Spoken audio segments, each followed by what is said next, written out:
हम लोग श्रीमद् भागवतम के तीसरे स्कंद के चौथे अध्याय के 16वें श्लोक को देख रहे हैं। आपने 15वें श्लोक में सुना था कि उद्धव जी कह रहे हैं कि मैं कुछ नहीं चाहता, आप सब कुछ दे सकते हैं लेकिन मैं कुछ नहीं चाहता। उन्होंने बोला था, श्री स्वामी कहते हैं, उद्धव जी ने कहा, भगवान मैं केवल अपने अज्ञान की ही निवृत्ति नहीं चाहता हूँ, अपितु मैं आपके चरण कमलों की सेवा भी करना चाहता हूँ। तो ठीक है, करो, क्या दिक्कत है? तो कहते नहीं, आपका आचरण बहुत मोह करने वाला है, आपके अद्भुत आचरण को देखकर मुझको मोह हो जाता है, अतएव आप मुझको तत्व ज्ञान का उपदेश करें। तो भगवान मान लो पूछें कि भाई ये ऐसे कौन सा मेरा आचरण है जो आपको मोहित कर रहा है, उस पे यह श्लोक है। और यदि हमको मोहित नहीं कर रहा है तो हम मोहित हैं। प्रभु जी क्या करें? अगर हम मोहित नहीं हो रहे हैं तो हम मोहित हैं। हम सोच रहे हैं हाँ हम सब समझ रहे हैं, तुम कुछ नहीं समझ रहे हो। तो ये स्थिति है। अगर कोई कह रहा है कि मैं समझ रहा हूं तो वह नहीं समझ रहा है। तो अभी आप देखिएगा, हम शुरू करते हैं, मेरे पीछे बोलिए। कर्माण्यनिहस्य भवो भवस्य ते दुर्गाश्रयोथारि भयात् पलायनम्। कर्माण्यनिहस्य भवो भवस्य ते दुर्गाश्रयोथारि भयात् पलायनम्। कालात्मनो यत् प्रमदायुताश्रमः स्वात्मन्नते खिद्यति धीर्विदामिह। कालात्मनो यत् प्रमदायुताश्रमः स्वात्मन्यते खिद्यति धीर्विदामिह। कर्माण्यनिहस्य भवो भवस्य ते दुर्गाश्रयोथारि भयात् पलायनम्। कर्माण्यनिहस्य भवो भवस्य ते दुर्गाश्रयोथारि भयात् पलायनम्। कालात्मनो यत् प्रमदायुताश्रमः स्वात्मानते खिद्यति धीर्विदामिह। कालात्मनो यत् प्रमदायुताश्रमः स्वात्मन्नते खिद्यति धीर्विदामिह। कर्माण्यनिहस्य भवो भवस्य ते दुर्गाश्रयोथारि भयात् पलायनम्। कर्माण्यनिहस्य भवो भवस्य ते दुर्गाश्रयोथारि भयात् पलायनम्। कालात्मनो यत् प्रमदायुताश्रमः स्वात्मान्नते खिद्यति धीर्विदामिह। कालात्मनो यत् प्रमदायुताश्रमः स्वात्मन्नते खिद्यति धीर्विदामिह। बोलिए। कर्माण्यनिहस्य भवो भवस्य ते दुर्गाश्रयोथारि भयात् पलायनम्। कर्माण्यनिहस्य भवो भवस्य ते दुर्गाश्रयोथारि भयात् पलायनम्। कालात्मनो यत् प्रमदायुताश्रमः स्वात्मन्नते खिद्यति धीर्विदामिह। कालात्मनो यत् प्रमदायुताश्रमः स्वात्मन्नते खिद्यति धीर्विदामिह।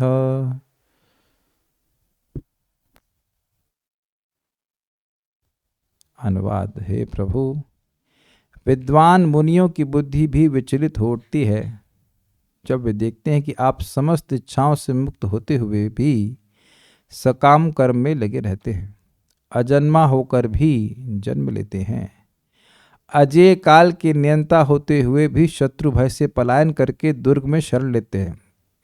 ये क्यों कह रहे हैं? कहने का मतलब है कि काल से सब लोग भयभीत होते हैं और उस काल के नियंता होते हुए भी भगवान काल यमन आदि के भय से भाग जाते हैं और द्वारिका नगरी में आश्रय लेते हैं, तथा अपनी आत्मा में रमण करते हुए भी आप अनेक स्त्रियों से घिरे रहकर गृहस्थ जीवन का आनंद लेते हैं। हे नाथ, अनईहस्य, ईह मतलब क्रिया या ईह मतलब स्पृहा, तो अनईहस्य मतलब निष्पृह एवं निष्क्रिय होते हुए भी कोई क्रिया भगवान नहीं करते हैं और ना ही कोई उनकी इच्छा है कार्य करने की, फिर भी ते कर्माणि, आपके गोवर्धन धारणाति कर्म और इस उपलक्षण से बहुत सारे कर्म ये मोहित करते हैं। नेक्स्ट, अभवस्य भव, अजन्मा होते हुए जन्म ग्रहण करना, ये मोहित करता है। कालात्मनः अरिभयात पलायनम, काल स्वरूप होते हुए भी काल यवन आदि शत्रु भय से अपनी पूरी मथुरा से भागकर, अतः दुर्गाश्रय, तत्पश्चात समुद्र में द्वारका नामक किले की शरण लेना, ये परेशान करता है। स्वात्मन, स्व आत्मन, अपनी आत्मा में, अपनी परमानंद घन स्वरूप में ही रते रमण करने वाले होकर भी, यत प्रमदा आयुतः, प्रमदा मतलब स्त्रियां, तो आयुत मतलब हजार, जो हजारों स्त्रियों की संगति में आश्रम यानी ग्रह आश्रम बनाना, उसके अनुसार अपने कार्य करना, यह आपके इस अघटमान आचरण से, तो अघटमान आचरण मतलब ये होना नहीं चाहिए लेकिन फिर भी हो रहा है। विदाम, विदुषियों की धी खेद्यति, बुद्धि भी संशय से खेद में डूब जाती। संशय होता है यह जन्मा है कि जन्म लेते हैं, ये काल स्वरूप है यानी काल का ही आत्मा है, ये फिर ये भयभीत क्यों हो रहे हैं? जब ये निष्क्रिय है तो गोवर्धन धारण आदि कर्म क्यों कर रहे हैं? जो बुद्धू हैं वो तो विचार ही नहीं करते, जो विचार करते हैं उनको खेद हो जाता है, तो करे क्या? इस सभी लोगों को भगवान के अजन्मा होते हुए जन्म लेने से कोई दिक्कत नहीं है, क्योंकि उधर वो कुछ सोचते ही नहीं है कि नहीं? जो विद्वान है, शास्त्र सुनते हैं, भागवत पढ़ते हैं, तो वह भी समझ नहीं पाते कि भाई क्या हो रहा है। ये भगवान के गोवर्धन धारण आदि कर्म है, ये तो भगवान के भक्त ही जानेंगे, उसमें भी विद्वान लोग जानेंगे, तो विद्वान लोगों की बुद्धि भी भ्रमित हो जाती है, खेद को प्राप्त होती है। ऐसा क्यों कर रहे हैं भगवान? सोचने वाली बात है, जब काल यवन ने भगवान कृष्ण पर आक्रमण किया तो भगवान एक थप्पड़ में से मार के खत्म नहीं कर सकते थे, लेकिन नहीं, अपने भक्त को श्रेय देना था, तो वो भाग रहे, और भाग भी कैसे रहे कि नाम ही रणछोड़ हो गया, हिरण छोड़ देते हैं, भागने वाली सेना के नायक फिर कैसे कहा जाए? वैसे सेना तो नहीं भाग रही थी, खुद ही भाग गए थे, लड़ने ही नहीं गए, सेना क्यों जाएगी खुद? और ऐसे भाग रहे, ऐसे भाग रहे, ऐसे भाग, अरे अरे पकड़ लेगा तो मार डालेगा, अरे पकड़ लेगा, तो ऐसे लग रहा है कि बिल्कुल डर ही लग रहा है, 1 फीट की दूरी बनाकर चल रहे हैं। पकड़ नहीं पाया काल यवन, और फिर मरवा दिए मुचकुंद महाराज से। ऐसे ही समुद्र मंथन में अजित भगवान के रूप में भगवान होते हैं, भगवान विष्णु के अवतार है, तो जब वहां पे कालकूट विष बाहर आता है, भगवान कहते अरे रे तो बड़ा भयंकर विष है, इससे तो केवल शिवजी बचा पाएंगे, तो केवल शिवजी बचा पाएंगे, चलो चलो चलो चलो, सब लोग शिवजी की शरण लेते हैं। तो वहां भी देखा गया कि भगवान ऐसा प्रस्तुत कर रहे हैं कि शिवजी के बिना तो वो बचा ही नहीं पाएंगे। तो ऐसा कार्य क्यों करते समझ में नहीं आता। कर्माणि अनिहस्य, कर्म भगवान के कर्म, यद्यपि भगवान अनी है, निष्क्रिय है या निष्प्रिय है, उन्हें कोई कार्य करने की इच्छा नहीं है। भव अभवस्य ते, भव अभवस्य, अभव मतलब आपका जन्म नहीं होता, आप अजन्मा है, अजन्मा का जन्म, ते मतलब आपकी। देखिए, इससे पहले वाली बात को अगर पकड़ें तो जैसे आपने भोजन कर लिया और आपने कहा कि मैं पूरा तृप्त हो गया, अब उसके बाद फिर खाना चालू करेंगे, ऐसा होता है कभी? पूरा पेट भर गया बस, तो अब भोजन की क्रिया तो नहीं होगी ना, और उसके बाद फिर चालू करें आप तुरंत, तो अजीब सा लगा। रे अभी तो कहे थे कि आप भोजन पूरा भर गया, पहले पेट भर गया है, और अभी आप फिर भोजन एकदम ऐसे खा रहे हैं जैसे कि बिल्कुल भूखे हो, तो ये तो कॉन्ट्रडिक्टरी बात हो जाएगी ना। लेकिन भगवान ऐसा कर रहे हैं। दुर्गाश्रयो अथ अरिभयात पलायनम, दुर्ग का आश्रय लिए अरि यानी कि काल यवन आदि से भय, काल यवन आदि के भय से पलायन करके भगवान ने द्वारकापुरी रूपी दुर्ग का आश्रय लिया। तो इसमें कौन सी बड़ी बात है? कहते हैं कालात्मना, यद्यपि भगवान काल के भी आत्मा है, काल के भी नियंता है। यत प्रमदायुताश्रम, जो भगवान का स्त्रियों से, हजारों स्त्रियों से युक्त ग्रह आश्रम में प्रवेश करना था। कोई एक स्त्री स्वीकार कर रहा है तो क्यों कर रहा है? वह अपने मन में कुछ अभाव का अनुभव करता है, इमोशनल नीड जैसे कहते हैं, या कुछ और नीड जो भी कुछ है। अब एक से भी संतुष्ट ना हो, तब 2, 3, 4, 5, 6, 10, 100 पत्नियां किसी की जानते हैं आप आजकल की? वो आज बात 100 पत्नियां, उसके बाद 500, 1000, 16,000, 108। तो ऐसा लग रहा है कि कुछ Guinness book of world record बनाना चाहते हैं, क्या करना चाहते हैं आप? ऐसे सोचेंगे लग रहा है भगवान को बहुत जरूरत है स्त्रियों की। वस्तुतः एक पुरुष 2 स्त्रियां मिलकर भी खाना बनाएंगे तो भी खाना नहीं खा पाएगा, है कि नहीं? किस ऐसा एकदम ऐसा लग रहा है कि बहुत स्त्री लंपट हैं, हद कर दी से। आप कारण जानते हैं भगवान ने उनको क्यों स्वीकार किया। तो लेकिन बात यह है कि भगवान ने इतनी सारी स्त्रियां स्वीकार करी, पर उसके संग हर के संग 10 बच्चे और उसके संग गृहस्थ आश्रम के लिए जो आवश्यक चीज़ें हैं, उस यज्ञ धर्म कर्म सब बहुत कुछ स्वीकार किया। तो क्या दिक्कत है? कहते हैं स्व आत्मन, भगवान तो स्व आत्मन रते, है ना। हम थोड़ा बोलने में गलत हो गए, स्वात्मन रते बोल रहे थे, स्वात्मन रते है, स्वात्मन रते है। अपनी आत्मा में ही वह रत रहते हैं। रत मतलब लगे रहते हैं, मतलब अपने आत्मा में, अपने स्वरूप में ही आनंद प्राप्त करते हैं। तो उन्हें किसी भी स्त्री, किसी की जरूरत ही क्या है, लेकिन फिर भी ऐसा करते हैं। खेद देती धीर, ये बुद्धि में खेद उत्पन्न करता है। किसका? विदाम, जो बुद्धिमान हैं। यह मतलब आपके ये सब जो कार्य हैं, ये सब इस प्रकार से खेद प्रस्तुत करते हैं।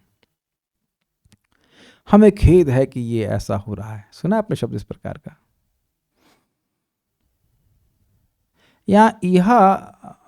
यह थोड़ा सा गलत लिया है। अन्वय अलग प्रकार से कर सकते हैं। यह मतलब इस जगत में भी कह सकते हैं, यह मतलब यहाँ भगवान के आचरण को, ठीक है, कोई दिक्कत नहीं, ठीक है, उसको छोड़िए। श्रीधरी देखते हैं। श्री भगवान के अद्भुत चरित्रों का ही वर्णन इस श्लोक में किया जा रहा है, जो कि उद्धव जी कह रहे हैं कि हमारी बुद्धि को मोह उत्पन्न कर रहा है। उद्धव जी ने कहा, कर्माण्य अनिहस्य, अर्थात भगवान आप निष्प्रिय अथवा निष्क्रिय हैं। अथवा मतलब अर्थात नहीं है, निष्प्रिय मतलब इच्छा नहीं है, और निष्क्रिय मतलब क्रिया नहीं है। कभी कभी हो सकता है स्प्रिया हो, क्रिया ना हो, ना कर पाए कोई व्यक्ति, लेकिन ऐसा नहीं है। यहाँ स्प्रिया भी नहीं है और क्रिया भी नहीं है। भगवान की स्वरूपता तो ऐसा कुछ भी नहीं है, फिर भी आप कर्मों को करते रहते हैं। तो ये बात समझ में नहीं आती। आप अजन्मा है, फिर भी जन्म लेते हैं। आप स्वयं काल स्वरूप हैं, फिर भी आप शत्रु के भय से युद्ध से पलायन कर जाते हैं और दुर्ग में जाकर छिप जाते हैं। आप स्वात्मराम होकर भी गृहस्थ आश्रम का पालन करने के लिए अनेक स्त्रियों के साथ रमण करते हैं। आपके इस तरह के आचरण को देखकर ज्ञानी पुरुषों की बुद्धि भ्रमित हो जाती। सारार्थ दर्शनी देखेंगे, वो थोड़ी लंबी है। आपके रूप, गुण एवं लीलाओं के दर्शन स्मरण आदि के द्वारा ही हम दासों को परमानंद की प्राप्ति होती है, किंतु इन सब वस्तुओं का ज्ञान भी पर्याप्त नहीं है, क्योंकि हमारे अल्प ज्ञान के कारण इन्हें पूर्णतः जानना असंभव है। अतः अनेक लीलाएं तर्क के विरुद्ध होती हैं। अब इसी के विषय में 2 श्लोकों में पूछ रहा हूं, समझाया। यद्यपि आपके भक्तों को और हम सब लोगों को, मतलब उद्धव जी बोल रहे हैं, भगवान के नाम रूप गुण लीला की चर्चा, उसका स्मरण आदि से संतुष्टि हो जाती है, लेकिन कठिनाई है कि वो समझ में भी नहीं आती है पूरी तरह से, उनका ज्ञान भी पूर्णता हो नहीं पाता है। तो उसी के बारे में पूछ रहे हैं कि इन 2 लीलाओं, ये जो 2 श्लोकों से पूछ रहे हैं कि जो आपकी लीलाएं हैं वो समझ में क्यों नहीं आती हैं, उसका तत्व बड़ा कठिन है समझने में। मैं अब इसी के विषय में 2 श्लोकों में पूछ रहा हूं। आप निष्क्रिय होते हुए भी गोवर्धन धारण आदि कर्मों को करते हैं, किंतु ब्रह्मांड की सृष्टि आदि के कार्य इनमें सम्मिलित नहीं है, क्योंकि यह प्रत्यक्ष रूप से माया एवं गुणों द्वारा संपादित होते हैं। मतलब जो जगत की सृष्टि है वो माया करती है, भगवान की अध्यक्षता में करती है, कि भगवान डेलीगेट कर देते हैं, भगवान स्वयं सृष्टि नहीं करते। तो वहां बड़े आसानी से समझ में आ सकता है कि हाँ, भगवान निष्क्रिय है, क्योंकि भगवान माया को बोल देते हैं करने के लिए, ठीक है। एवं आप परोक्ष रूप से सम्मिलित हैं, अतः आपके स्वरूप का संपर्क पदार्थ से नहीं होता। अतः जब श्रुतियां आपको निष्क्रिय बताती हैं तो इसमें कोई विरोधाभास नहीं है, यदि यह क्रिया भौतिक संसार की सृष्टि के संबंध में है तो। निष्कलम निष्क्रियम शांतम निरवध्य निरंजनम, श्री भगवान कलाहीन, निष्क्रिय, शांत तथा निष्कलंक हैं। श्वेताश्वतर उपनिषद 6.19। कलाहीन मतलब they are no parts of Krishna, part खंड नहीं कर सकते आप भगवान को। तो ये बात थोड़ा समझ में आ रही है। अगर ये कहा जाए कि भगवान निष्क्रिय हैं तो हाँ, तो ठीक है, निष्क्रिय हैं। क्यों? क्योंकि भगवान को सृष्टि में कुछ करना नहीं पड़ता है, सब कुछ माया करती है, उनकी अध्यक्षता में कार्य करती है। तो अगर ये कहा जा रहा है, जैसे हम वेद में सुन रहे हैं, यहाँ पे श्वेताश्वतर उपनिषद की बात बोली गई है कि भगवान निष्क्रिय है, तो ये बात समझने में विद्वानों को कोई दिक्कत नहीं होती। हाँ ठीक है भाई, माया के कार्य हैं, माया कर रही, भगवान ने बोल दिया अपना कर रही हो, तो भगवान कुछ नहीं कर रहे हैं, ये तो समझ में आ गई बात। लेकिन अब आगे देखिए, बताया तो था भगवान पार्ट से रहित हैं, इट्स नॉट पीसेस में नहीं है भगवान से। किंतु गोवर्धन धारण आदि क्रियाएं आपके चिन्मय स्वरूप द्वारा संपादित हैं, तो यह आपकी निष्क्रियता के गुण के विरुद्ध है। मेरा यह संशय है, गोवर्धन धारण जो भगवान करते हुए किसी और से धारण नहीं करवाते हैं, वो स्वयं धारण करते हैं। जगत की सृष्टि का महान कार्य है, वह भगवान डेलीगेट कर देते हैं माया से, तो रावण निष्क्रिय है, कोई दिक्कत नहीं। गोवर्धन के कार्य को दूसरे को डेलीगेट नहीं किए, वो स्वयं करते हैं, तो फिर तो उनकी निष्क्रियता खंडित हो गई ना। एक मिनट, मैंने क्या किया? नहीं, मैंने पानी नहीं पिया। एक मिनट रुक जाना।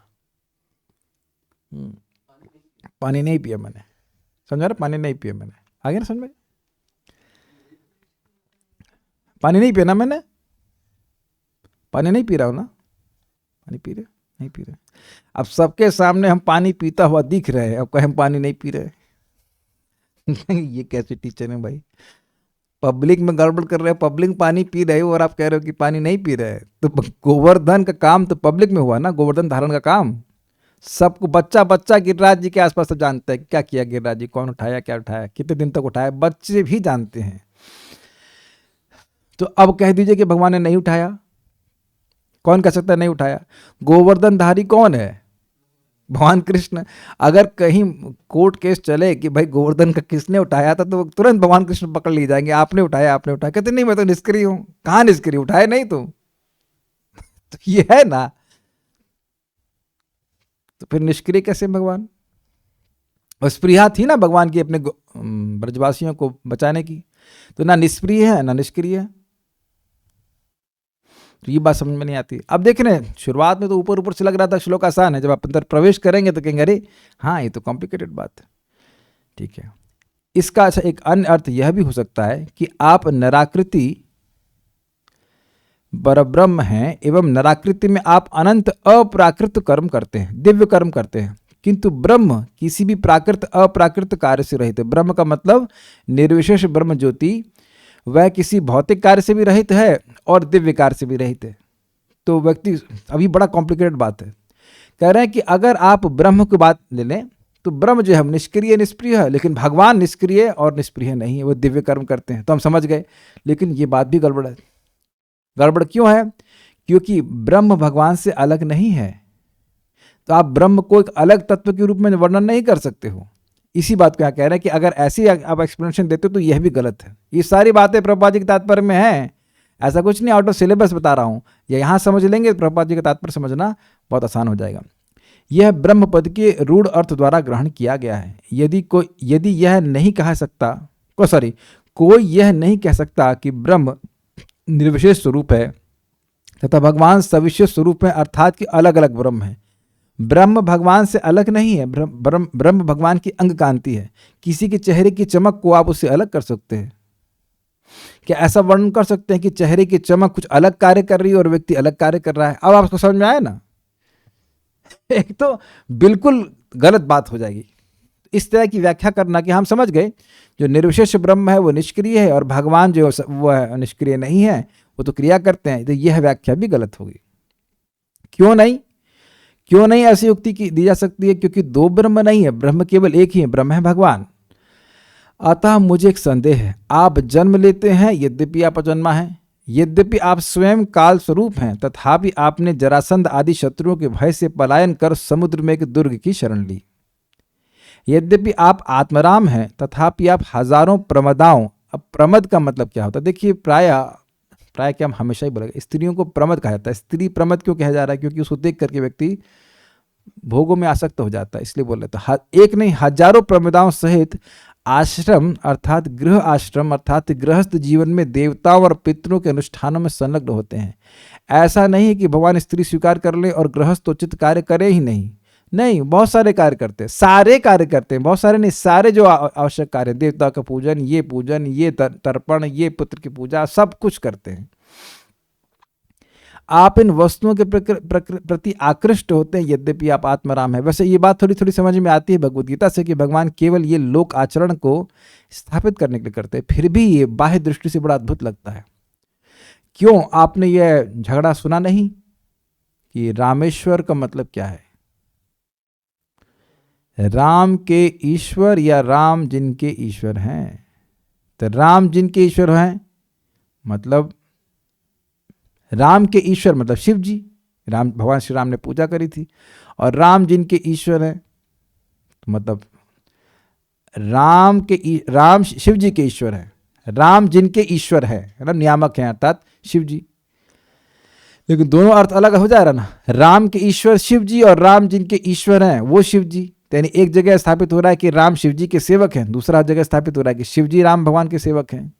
तो भगवान ने ऐसी शिव जी की पूजा करी तो लोगों को लग रहा है कि देखो अगर वो शिव जी से कम नहीं होते तो फिर क्यों पूजा कर रहे होते। या जैसे भी हम अन्यत्र सुनते हैं कि भगवान श्री राम अपनी पत्नी जो खो गई सीता उसके लिए रो रहे हैं, और जबकि अलक्षित रूप से माता सीता हमेशा उनके साथ थी।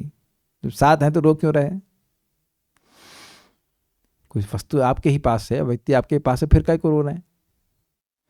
और इतना रो रहे हैं कि दुर्गा जी भी दुर्गा जी नहीं, सती माता भी मोहित हो जाती हैं। तो इस प्रकार से ये अद्भुत बातें भगवान की बात समझ में नहीं आती है, ऐसा क्यों कर रहे हैं। इस प्रकार का मोह इंद्र को भी हो गया था। अगर आपको याद हो कुछ श्लोकों में, मैंने पिछले अध्याय में सुना था कि इंद्र भी वो बोला कि यह कृष्ण अपनी स्त्रियों का गुलाम हो गया है, अपनी स्त्री के गुलाम होकर के यहाँ से परिजात लेकर ले जाना चाहता है, जबकि वो खुद अपनी स्त्रियों के गुलाम थे, लेकिन कृष्ण के प्रति ऐसा वह धारणा कर रहे हैं। तो ये बातें देवता भी मोहित हो जाते हैं। रुक्मिणी आदि अन्यों सहित आपके रमण द्वारा आपकी आत्म राम स्थिति विनष्ट नहीं होती है, क्योंकि यह सभी आपकी ही विस्तार है। मैं इससे अभिज्ञ हूं, इसी कारण मैंने आश्रम शब्द का प्रयोग किया है। थोड़ा समझिए, भगवान अपनी रानियों के संग रमण करें तो कोई दिक्कत नहीं है। आत्मराम मतलब अपने में ही रमण करने वाला, तो जो रानियां हैं भगवान की शक्ति का विस्तार है, तो वो कठिनाई बिल्कुल नहीं है। लेकिन जो गृहस्थोचित आश्रम के जो कार्य हैं, अब देवता का पूजन करो, यहाँ कार्य करो, ये यज्ञ करो, वो करो, यह सब करने की क्या जरूरत है। यज्ञ के भोक्ता तो भगवान स्वयं है। तो ये बात समझ में नहीं आती, इसीलिए आश्रम स्वीकार किया, उस बात को विरोधाभास कह रहे हैं। भगवान अपनी रानियों को स्वीकार करने को कठिनाई नहीं है। रानियां तो भगवान की अंतरंग शक्ति हैं, लक्ष्मी जी हैं, लेकिन वो स्वीकार करके जो गृहस्थाश्रम के जो धर्म है उसमें लगे रहते हैं, वह समझ में नहीं आता। वो तो करने की जरूरत है नहीं उनको। यह भाग विरोधाभासी है, एवं ऐसे विरोधाभास से बुद्धिमानों की बुद्धि भ्रमित हो जाती है। यह नहीं कहा जा सकता कि निष्क्रिय अजन्मा काल स्वरूप तथा आत्मराम होना ही वास्तविक तथ्य है, एवं सक्रिय होना, जन्म लेना, भय तथा गृहस्थ जीवन स्वीकार करना अनुकरण मात्र। अनुकरण मतलब ये एक मात्र इल्यूजन है, बस खाली दिखावा है, और भगवान वास्तविक रूप से ऐसा नहीं कर रहे हैं, ऐसा नहीं है। दोनों चीजें हैं। ये भगवद गीता में हम लोग काफी डिटेल में चर्चा किए थे 10.3 में। अन्यथा यह ना कहा जाएगा कि बुद्धिमानों की बुद्धि भ्रमित हो जाती है, क्योंकि बुद्धिमान जन जानेंगे कि यह अनुकरण है, ना कि वास्तविक, एवं इस कारण से वे भ्रमित नहीं होंगे। अगर भगवान का जन्म लेना, भगवान का गृहस्थ जीवन को स्वीकार करना, भगवान का भयभीत होना, ये सब केवल छलावा होता, इल्यूजन होता, वास्तविक रूप से नहीं होता ऐसा, तो फिर ये बुद्धिमानों को भ्रमित नहीं करता। लेकिन जैसे देखिए आप, भगवान के ग्वाल बाल मित्रों को आगासुर खा लिया, तो कुछ क्षण के लिए भगवान सोचने लगे, भ्रमित हो गए, अरे मैं अपने मित्रों को कैसे बचाऊंगा। या शल्व नाम का एक असुर आया था, और वह माया करता है और झूठे वसुदेव और देवकी को प्रस्तुत करके उनकी गर्दन काट देता है। देवकी की तो नहीं, वसुदेव जी की गर्दन काट देता है। तो कुछ क्षणों के लिए भगवान रोने लगते हैं, अरे हमारे पिताजी मर गए, ये हो गया। फिर बाद में सोचते हैं, अरे बलराम जी के होते हुए कैसे ला सकता है। तो अब आप बताइए, जो व्यक्ति सर्वज्ञ है उसके लिए इस प्रकार से भ्रमित होना उचित है? तो क्या भगवान केवल नाटक कर रहे हैं, या भगवान वाकई भ्रमित हो गए हैं? इस बारे में सब लोग भ्रमित हैं। आप लोग भी अगर सब भ्रमित हो रहे हैं तो हम लोग सब एक ही पार्टी में हैं, ठीक है। अगर आप भ्रमित हो रहे हैं तो आप विद्वान हैं, और अगर भ्रमित नहीं हो रहे हैं तो विद्वान नहीं है। भ्रमित नहीं हो रहे हैं तो विद्वान नहीं है। हाँ जी, क्योंकि तत्व बहुत लीला पे विचार किए नहीं, इसलिए भ्रमण मतलब बुद्धि भ्रमित नहीं हो रही है। ठीक है, समझ में आ रहा है? तो अगर ये केवल अनुकरण होता तो बुद्धिमान लोग आइडेंटिफाई मतलब उसको सॉर्ट आउट कर लेते हैं, इंग्लिश में कहें सॉर्ट आउट कर लेते हैं, हाँ ठीक है, हाँ ये अनुकरण है, ये जितना सब जन्म लेना सब अनुकरण है, और वो मतलब असलियत में तो कुछ नहीं। जैसे देखिए, अब सोचिए, सूर्य सुबह लाल दिखता है, लेकिन वह लालिमा एकदम एक इल्यूजन है एक वस्तुतः, क्योंकि सूर्य पीला ही रहता है, वो केवल हमें दिख रहा है। लेकिन भगवान बड़े होते हुए दिखते हैं कि नहीं?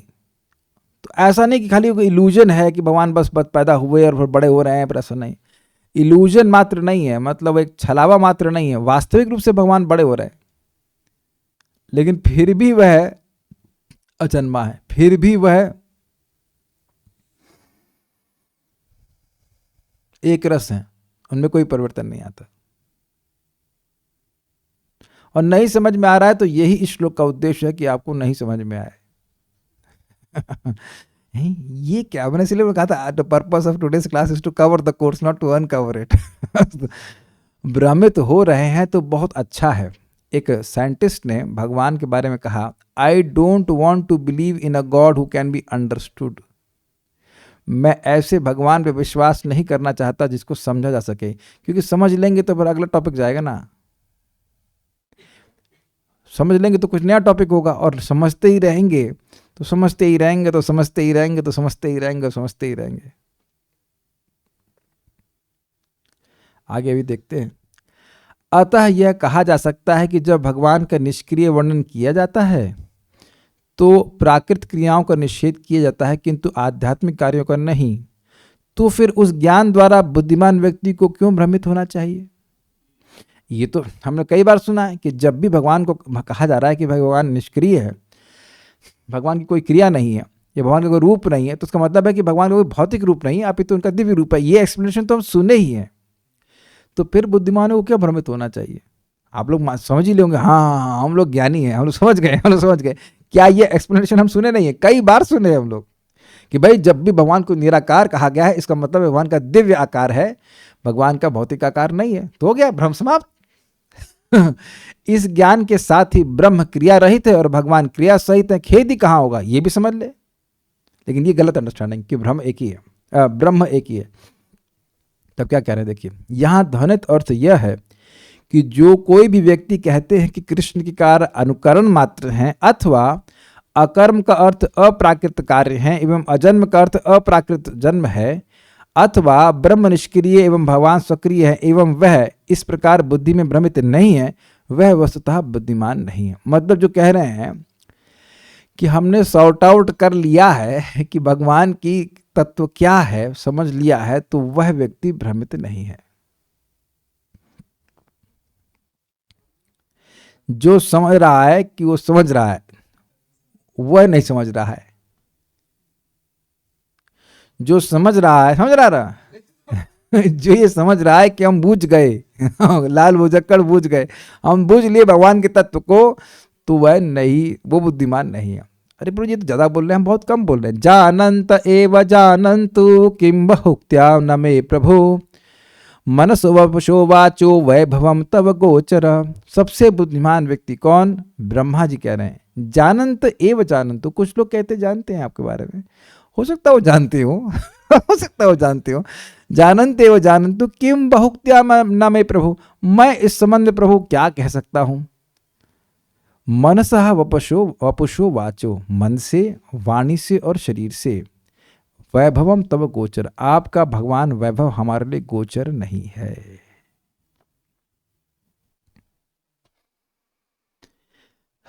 तो ब्रह्मा जी इस बात को कह रहे हैं कि भगवान की बात समझ में नहीं आती। देखिए ये बोल कौन रहा है?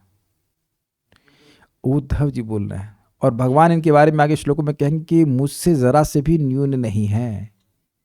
भगवान इनसे मंत्रणा लेते थे, हमसे नहीं लेते थे। Is it not? तो कभी कभी क्या होता है कि तत्व बिल्कुल नहीं समझ में आता तो लगता है हाँ समझावट हो गई है। जो बात बिल्कुल ना समझ में लगता हाँ सब समझ में आ गया, लेकिन जब उसको गहराई में प्रवेश करते हैं तब देखते हैं कह रहे नहीं, ये तो बड़ी कठिन बात थी। तो उद्धव जी वाकई मोहित हो रहे हैं और कह रहे इस बारे में हमको बताइए।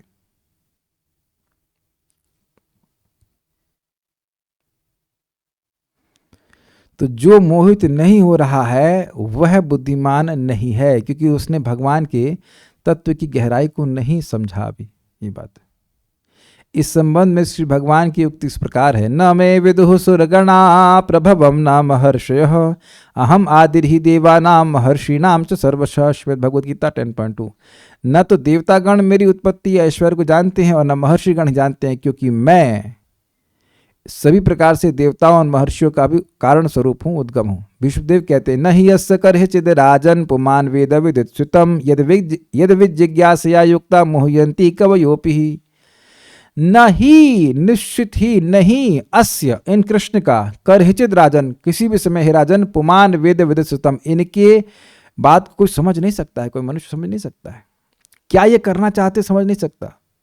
यद जिज्ञासया युक्ता, अरे नहीं समझ सकता है तो जिज्ञासा करनी चाहिए। न तो कहते हैं जो व्यक्ति विशेष रूप से जिज्ञासा करते भी हैं कि कृष्ण ये क्यों करना चाहते हैं, मुह्यंती कवयोपि, तो वह भी मोहित हो जाते हैं। तो बुद्धू होंगे, कहते हैं नहीं, कवि जन होते हैं, बुद्धिमान होते हैं, वह भी मोहित हो जाते हैं। मैं भी अभी एक प्रश्न करूंगा आपसे, हे राजन, भगवान श्री कृष्ण की योजना को कोई नहीं जान सकता, यद्यपि बड़े बड़े चिंतक इसके उनके विषय में जिज्ञासा करते हैं, लेकिन वे मोहित हो जाते हैं। भागवत 1:9-16। चलिए इससे पहले हम आगे जाए कुछ प्रैक्टिकल बात करते हैं। भीष्म देव को अब बाणों की शैया में क्यों लेटना पड़ा? तो तुरंत कहेंगे हाँ वो उनका 100 जन्म का ये था, पाप था, वो था। अच्छा, महाभागवत का भी पाप रहता है। अजामिल के बारे में तो हम स्वीकार कर लेते कि एक ही नाम से अनंत जन्म के पाप नष्ट हो गए, और एक महाभागवत का 100 जन्म का पाप भुगवाएंगे भगवान। जिसके हृदय में भगवान के प्रति प्रेम होता है, तार क्रिया मुद्रा विज्ञ न बुझाए, उसकी क्रिया और मुद्रा भाव भंगिमा को एक विज्ञ व्यक्ति भी नहीं समझ पाता। तो भगवान की महिमा, भगवान किस प्रयोजन से कोई कार्य कर रहे हैं व्यक्ति कैसे समझेगा, जरा बताइए। भीष्मदेव महाजन है, महाभागवत हैं, और वह भगवान के तत्व को समझते हैं, फिर भी कह रहे हैं मोहित हो जाते हैं। और वहाँ पे हमने सुना भी था क्योंकि अच्छा नहीं मालूम चल रहा है तो हम इसे पूछ लेते हैं कि भाई आप क्या करना चाहते हैं, तो कहते हैं ना, ये कह देंगे मैं क्या इतना बुद्धिमान हूँ, सब जानता हूँ, कुछ नहीं करेंगे, मोहित कर देंगे आपको। आप प्रैक्टिकली वहाँ सुने नहीं थे कि भगवान बाहर से उपदेश दे रहे हैं। युधिष्ठिर महाराज मोहित हो गए, रो रहे हैं कि सारा युद्ध का पाप मेरे को लगा है, और समझा रहे हैं भैया भैया करके, और अंदर से समझने नहीं दे रहे हैं। अश्वत्थामा की तरह ब्रह्मास्त्र चलवा रहे हैं, फिर पांडवों की रक्षा खुद ही कर रहे हैं, तो भाई जरूरत ही क्या थी उसको प्रेरणा देने की। द्रौपदी का इतना अपमान करा रहे हैं, फिर उसके बाद बचा रहे। वहां बोला गया यत्र ततो विपद करके, यत्र धर्म सुतो राजा यत्र पार्थो धनुर्धरा, ऐसे क्या कुछ श्लोक है वहां पे कि अर्जुन है, भीम है, और वह ब्राह्मणों के अच्युत आश्रय, ऐसे करके शब्द है, भगवान के आश्रय में भी हैं पांडवजन, फिर भी विपद आ रही है। भीष्मदेव की युक्ति है, पांडवजन है, युधिष्ठिर महाराज हैं, धर्म की कोई कमी नहीं है, और बाहुबल भी है, अर्जुन है और भीम भी हैं, और यह भी विप्र अच्युत आश्रय, ब्राह्मणों के और अच्युत के आश्रय लिए हुए हैं। ऐसा भी नहीं कि ब्राह्मणों के और भगवान के विरुद्ध पांडवजन चल रहे हैं, फिर भी इन पे विपद आ रही है। तो ये कैसे समझा जाए बताइए, ये सब भगवान की व्यवस्था ही तो है ना। तो सब चीजें हैं। वहां पे पूछे थे कि भाई युधिष्ठिर महाराज आप परेशान मत होइए, सब कुछ काल करा रहा है। तो काल क्या भगवान की इच्छा के विरुद्ध आगे चल रहा है, तो भगवान टाल नहीं सकते कुछ को। तो इस प्रकार से आप देखेंगे कि भक्तों के जीवन में भी जो कुछ होता है वो भी समझ में नहीं आता है। आप जानते हैं इस्कॉन में बहुत अच्छे सन्यासी, हम नाम ले रहे हैं, परम पूज्य राधा गोविंद महाराज को देखिए। महाराज किसका अपराध किए? किसी का कोई अपराध नहीं किए, लेकिन देखिए आज 14-15 साल हो गए महाराज इतने बीमार हैं। एक्सप्लेनेशन दीजिए आप, क्या महाराज की भक्ति नहीं है? शुद्ध भक्त हैं, पूरा जीवन समर्पित कर दिया भागवत के प्रचार के लिए, निष्काम भक्त, फिर ऐसी कठिनाई क्यों? क्या एक्सप्लेनेशन है बताइए। हम लोग सोचते रहेंगे, अटकलबाजी करते रहेंगे, भगवान क्यों ऐसा कराना चाहते हैं, क्या क्यों करना चाहते हैं, हम क्या समझ सकते हैं? बड़ा मुश्किल है। भक्त के जीवन में क्या हो रहा है यह नहीं समझ में आता है, तो भगवान क्या कर रहे हैं लीला वो समझ में आ जाएगा आपको।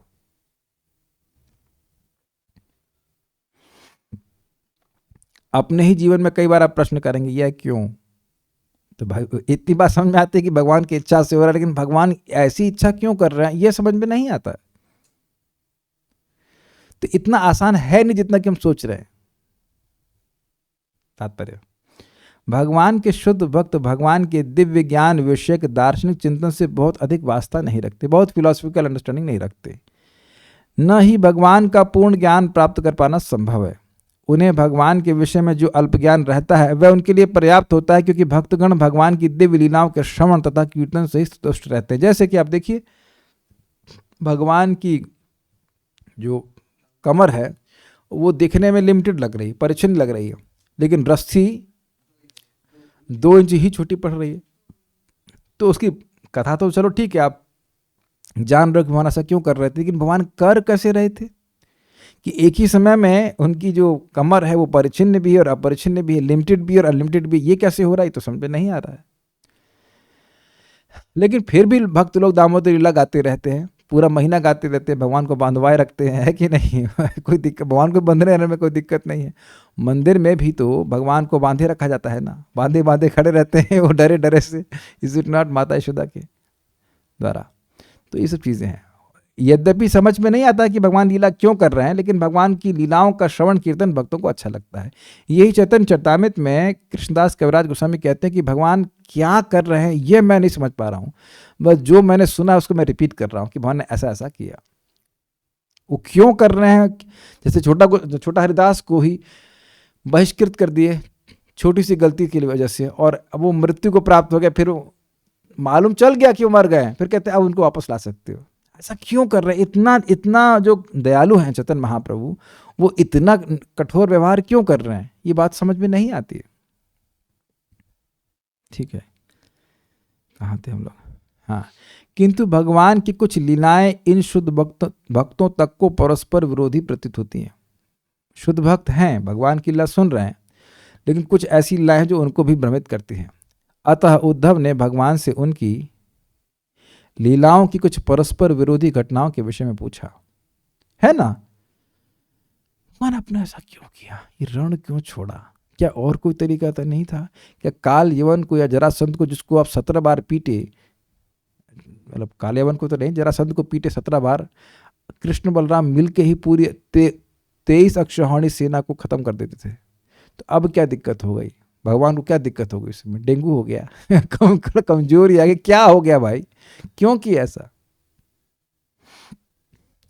अगर आप लोग ये कहो कि देखो, अगर आप ये कहो कि जरासंध ये मतलब ब्राह्मणों से वरदान लेके आया था कि इस बार मैं हार गया तो तुम लोग को जान से मार दूंगा, तो ये बताइए कि क्या भगवान जरासंध को वही नहीं मार सकते थे? जब मार ही देते जरासंध को, तो ब्राह्मणों को मारने के लिए वापस लौटता ही नहीं ना। और क्या वहां जाकर ब्राह्मणों को नहीं बचा सकते थे? तो ये रण छोड़ने की क्या जरूरत थी बताइए? और भी तो लीला का ट्विस्ट हो सकता था ना, स्क्रिप्ट को किसी और तरह से भी तो लिख सकते थे कि नहीं? ये रण छोड़ने की क्या जरूरत थी उनको? अब बताइए क्या उत्तर है? Any answers? तो यहां पे आप मोहित होना शुरू हो जाएंगे। भगवान को रण छोड़ने की क्या जरूरत थी?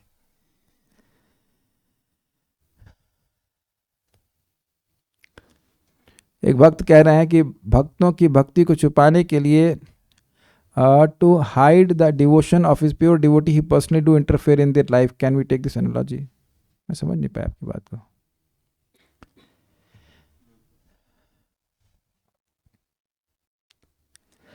कि एक ही बात नहीं है, मैं बोल रहा हूं कि रण छोड़ने की क्या जरूरत थी? भगवान की क्या जरूरत थी रण छोड़ने की? और भी तरह से तो स्क्रिप्ट लिख सकते थे ना कि भगवान, और अच्छा लगता, भगवान गए आखिर में कहे बहुत बार हो गया, 17 बार, अब इसको खत्म करते, मार देते जरासंध को, मार देते, खत्म हो गया, खत्म, सारी सेना को मार देते, ब्राह्मण को बचा लेते, बस कृष्ण इज सो ब्रेव। भगवान यही तो कहे हैं 17 बार, 18वां बार करने में क्या दिक्कत थी? लेकिन और एक ही रात में, जो व्यक्ति एक ही रात में द्वारिका का पूरा दुर्ग बनवा सकता है, अपने मथुरा वासियों को सीधे ओवरनाइट ट्रांसपोर्ट कर सकता है, आप विचार कीजिए गृहस्थ भक्त लोग, मकान शिफ्ट करने में कितना दिक्कत होता है। मकान शिफ्ट नहीं करते हैं हम लोग, बोलते हैं हम मकान शिफ्ट कर रहे हैं, लेकिन मकान शिफ्ट नहीं करते, हम अपने आप को शिफ्ट करते हैं, सामान शिफ्ट करते हैं, मकान शिफ्ट करते हैं। लेकिन भगवान तो मकान ही बना दिए वहाँ पे मकान बनवाए, पूरा सारी पार्टी को गाजे बाजा जो भी सारा गृहस्थी फ्रिज जो भी था, जो फ्रिज तो नहीं होगा लेकिन जो कुछ सामान था सब लेकर शिफ्ट कर दिया एक ही रात में। सुबह उठाई द्वारका में आ गए। This is too much. तो इतना सामर्थ्य है उस ऐसे व्यक्ति को रण छोड़ने की क्या जरूरत है। ये बात आ जाए कि भाई क्यों रण छोड़ रहे हैं, जब इतना कुछ कर सकते हैं तो जरासंध को पीट खत्म कर देते, कालियवन को मार देते, लेकिन ना, भाग रहे हो और भाग भी ऐसे लग रहे हाय हाय मार डालेगा ऐसे करके। It's too much what you can. तो बात समझ में नहीं आती।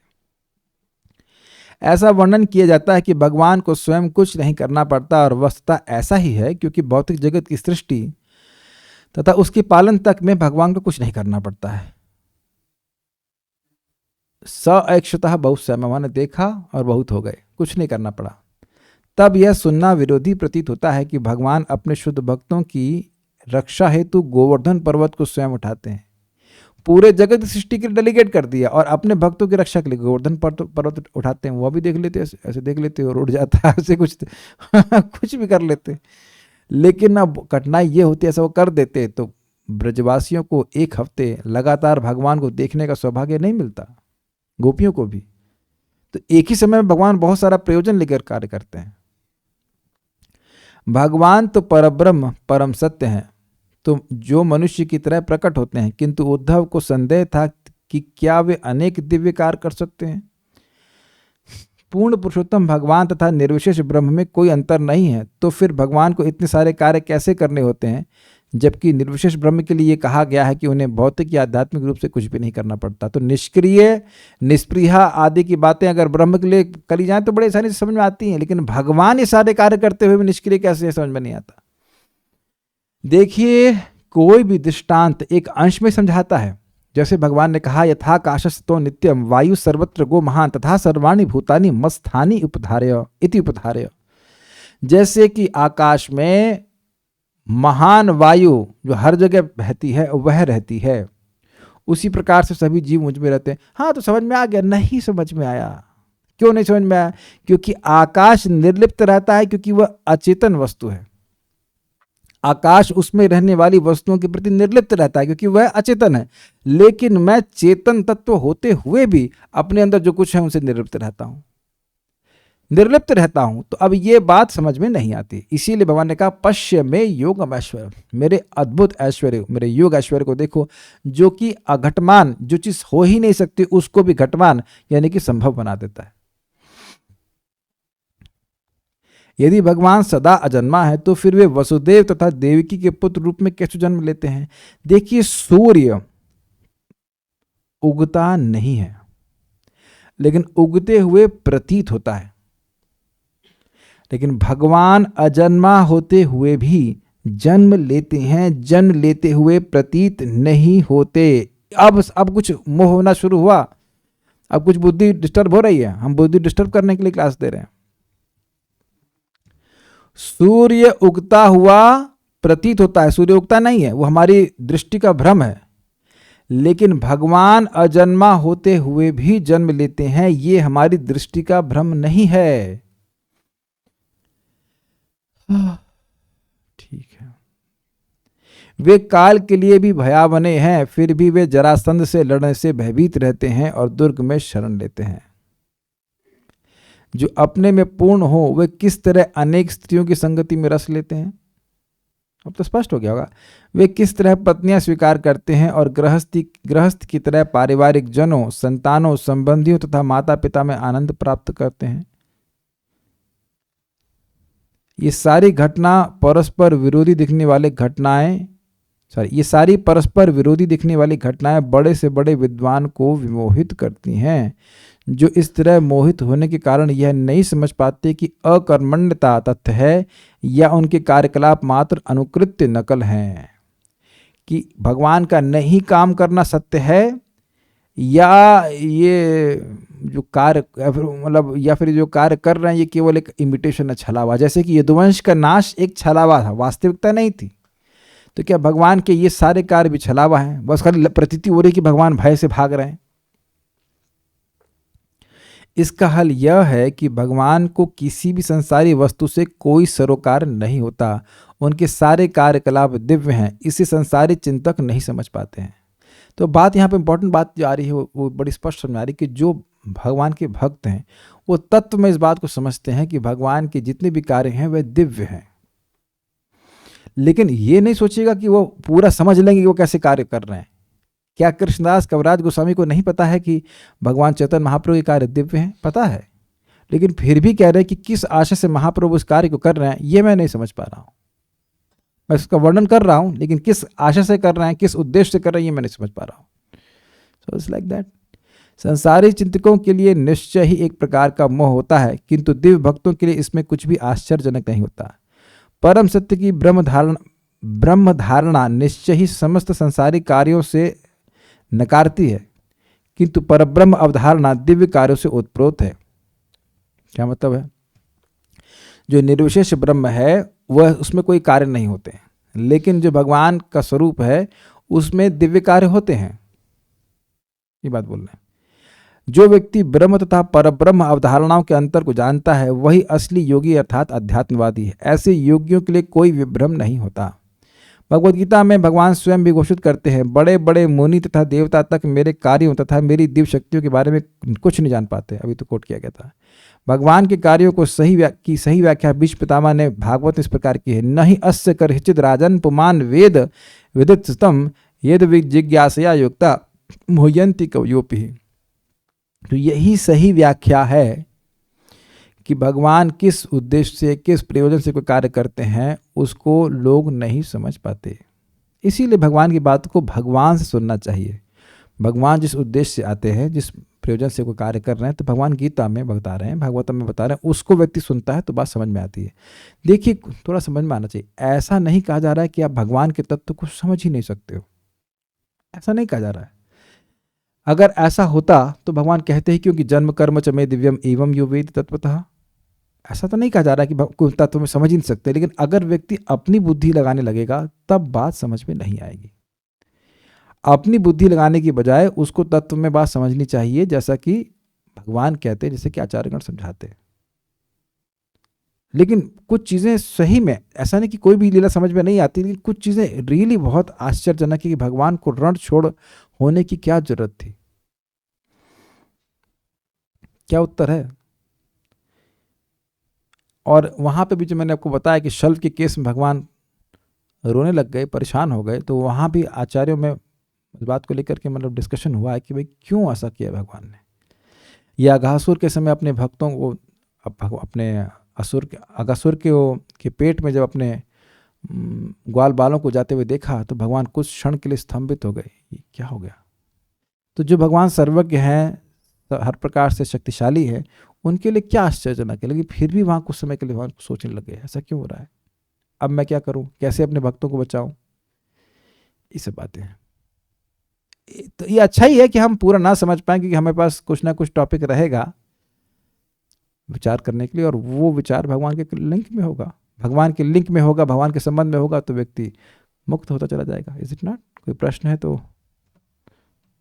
टेलीग्राम माइक पे बताइए।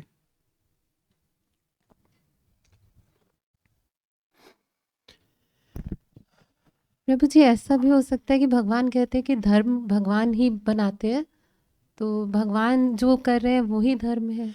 भगवान जो कर रहे हैं वो धर्म तो है ही, वो तो कोई दिक्कत नहीं है, लेकिन रण क्यों छोड़ रहे हैं? मतलब ये भगवान के एंगल से देखिए, भगवान जो कुछ भी करते वो अच्छा होता है। हाँ। भगवान रण भी छोड़ रहे तो उनकी रण छोड़ राय के रूप में पूजा हो रही है।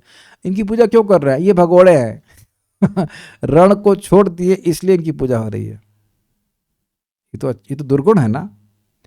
कोई आर्मी, अगर आर्मी का जवान वहां से भाग आए, सेना क्या कहते हैं, युद्ध क्षेत्र से भाग आए, तो उसको तो परमवीर चक्र नहीं दिया जाएगा कि परमवीर हैं। क्यों भाई? क्योंकि युद्ध क्षेत्र से भाग आए। नहीं होता ना, ऐसा सुना आपने कभी? क्या किसी सैनिक का जो युद्ध क्षेत्र से वापस भाग आए कुछ सम्मान होता है? लेकिन भगवान का रणछोड़ राय के रूप में गुजरात में तो बहुत पूजा होती। हम प्रभु जी अपने शारीरिक लेवल से सोचते हैं ना, अच्छा क्या है बुरा क्या है। हाँ, मैं तो वही बोल रहा हूँ कि ये बात क्यों भगवान करे, क्यों रण छोड़ के रूप में ऐसा कार्य कर रहे हैं। तो इस बारे में विचार लोग करते हैं तो मोहित हो जाते हैं। अच्छा है, मोहित होकर भगवान के बारे में सोचे तो वो भी अच्छा है। ठीक है, और कुछ? यह भी है कि हम जब इन कमेंट्रीज को पढ़ रहे हैं तो हम लोग को ऐसी धारणा हो सकती है कि हम समझ रहे हैं। बेहतर है कि आप उठ के आ जाएंगे तो अच्छा रहेगा। हाँ,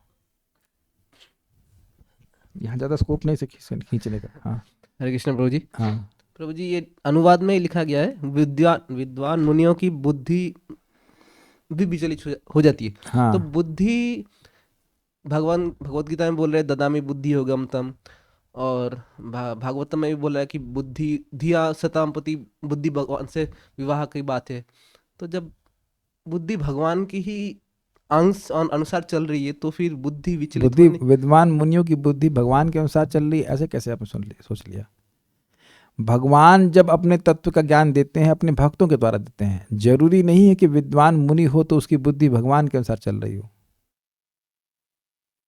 इसीलिए तो भगवान की लीला के बारे में अलग अलग मतामत हो जाते। विद्वान मुनि है इसका मतलब यह नहीं है कि वह भगवान का शुद्ध भक्त हो गया। और यहां तो उद्धव जी भी तो भगवान के भक्त हैं, लेकिन समझने का प्रयास कीजिए कि नहीं समझ में आता भगवान का। देखिए, भगवान को तत्वतः पूर्णतः कोई नहीं समझ सकता। जितना मात्रा में समझ जाएगा उतनी मात्रा कि भगवान के धाम जाने के लायक हो जाएगा। लेकिन कोई कह दे कि भगवान की बात पूरी समझ में आ जाती तो नहीं समझ सकते हैं। कृष्णदास कविराज गोस्वामी के शुद्ध भक्त नहीं है, वो गोलोक में क्या मंजरी स्वरूप हैं। तो वह भी कह रहे हैं कि हमको महाप्रभु की लीला नहीं समझ में आ रही है। तो आप वर्णन क्यों कर रहे हो? अपने शुद्धिकरण के लिए वर्णन कर रहा हूं, लेकिन ऐसा नहीं कि बात समझ में आती है पूरी। ओके, महाराज जी कई बार बोल रहे हैं इस बात को कि देखिए भागवत को मैं समझ रहा हूं ऐसा नहीं है, जबकि महाराज समझते हैं फिर भी कह रहे हैं कि हमको अच्छा लगता है। एक लेक्चर में बोल रहे हैं, अभी कौन सा लेक्चर सुना था मैं, ये अमृतोपाख्यान भरत महाराज का कथा, तो वहां कह रहे हैं हमको अच्छा लगता है, ऐसा नहीं कि हम सब कुछ समझ रहे हैं और ऐसा सभी संग है। ऐसा नहीं कि भागवतम सबको पूर्णता सब समझ में आ रही, ऐसा नहीं हो रहा है, लेकिन अच्छा लगता है तो पढ़ते हैं। जितनी बात अच्छी लगती समझ में आती है उतना अच्छा लगता है। ऐसा नहीं कि सारी बात समझ रहे हैं। तो भक्त भी सारी बात कोई समझ रहा हो ऐसा नहीं, जितना जितना भक्ति में आगे बढ़ेगा उतना और अधिक समझेगा। लेकिन नहीं तो ब्रह्मा जी से बड़ा विद्वान तो कोई नहीं। ब्रह्मा जी क्यों कह रहे हैं? ब्रह्मा जी तो भक्त भी हैं और विद्वान भी हैं, सब कुछ है, फिर भी कह रहे हैं हमें नहीं समझ में आता। समुद्र की गहराई तो समझते होंगे। हाँ बोलिए प्रभु जी। हाँ या ना? नहीं समुद्र गहरा है? हाँ है। तो अभी तो बोला आपने गहराई समझते हो। कह नहीं, समुद्र गहरा है ये समझते हैं, लेकिन गहरा कितना है ये नहीं समझते। तो जब कोई व्यक्ति समझ रहा है कि कितना गहरा है वह ये नहीं समझता है, तब वो समझ रहा है कि समुद्र बहुत गहरा है। कुछ समझ में आ रहा है आपको बात? जो कह रहा है कि समुद्र बहुत गहरा है हम नहीं समझ पा रहे हैं, वह समझ रहा है कि समुद्र बहुत गहरा है। Is it okay? ये है इस तरह से। हाँ प्रभु जी, फिर बुद्धि का उपयोग कैसे और सही तरह से करना, ये बुद्धि का उपयोग इस तरह से करिए जो आचार्यों ने भगवान के तत्व को ठीक से समझाया वैसे समझिए। जितना समझाया उतना समझिए। लेकिन कोई यह सोच ले कि हम अब सब समेट लेंगे, सब अंदर ग्रहण कर लेंगे, ऐसा संभव नहीं है। संकर्षण भगवान तो 1000 मुखों से भगवान की लीला कथा को बोल रहे हैं अनादिकाल से, फिर भी पूरा नहीं कर पा रहे। प्रभुपाद जी बात को कहते हैं तुम भले ही भगवान के अन्य सभी गुण को समझ लो, भले ही का मतलब समझ सकते नहीं हो, लेकिन मान लो तुम समझ ही लो, तब भी तुम भगवान की जो अहेतु की सहज कृपा है बद्धजीवों के प्रति, जीवों के प्रति, वह तुम नहीं समझ सकते। क्यों कह रहे हैं प्रभुपाद जी इस बात को? है ना दया? हाँ समझ में आती, नहीं समझ में आती। जब हम लोग नहीं समझ रहे होते हैं तो हम सोचते हैं कि हम समझ रहे हैं, लेकिन जब हम कुछ उसका प्रकाशन हृदय में होगा तब समझेंगे ना ना कितना भगवान हर जीव से प्रेम करते, बात समझ में नहीं आती। ऐसे तो ओके, कोई कठिनाई की बात क्या है? रूप गोस्वामी जी कहते हैं क्या कृत भी आपकी महिमा का वर्णन कौन कर सकता है? नामष्टक में आता है ना,